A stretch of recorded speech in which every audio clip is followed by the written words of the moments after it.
அனைவருக்கும் இலவச academy parts of ஸ்பீச்ல அடுத்து இருக்கிறது ப்ரோனவுன் தாங்க. நம்ம ப்ரோனவுன் எரர் பார்த்துக்கிட்டு இருக்கோம். இன்னைக்கு டே 47. வாங்க வீடியோக்குள்ள போலாம். இங்க பாருங்களேன், both Ramu and Somu are not working இப்படின்னு சொல்லலாமா? சொல்லக்கூடாதுங்க, தப்பு.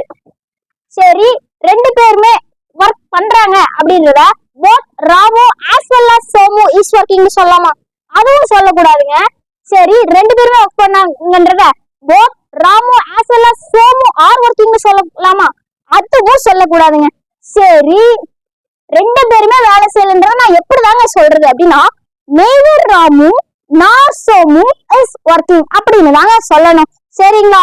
சரி, ரெண்டு பேருமே வேலை செய்யறாங்க அப்படின்றத நான் as well as வச்சு சொல்லணும். ரெண்டு பேருமே வேலை செய்யலைங்கிறத நான் as well as வச்சு சொல்லணும். அப்படி நான் என்ன பண்ணணும்னா, Ramu as well as Somu is not working. இது எதுக்கு? ரெண்டு பேருமே வேலை செய்யலைன்னு சொல்றீங்க. ரெண்டு பேருமே வேலை செய்யறாங்கன்றத as well as வச்சு எப்படி சொல்லலாம்? வெரி குட்ங்க. Ramu as well as Somu is working.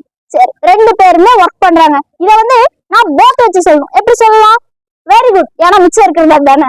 both Ramu and Somu are ஒர்க்கிங்னு சொல்லணுங்க. சரி, ஓகே. இதே மாதிரி நாளைக்கு நம்ம Ramu or Somu must lend his hands சொல்லணுமா, their hands சொல்லணுமா அப்படிங்கறத பத்தி பார்க்கலாம். தேங்க்யூ.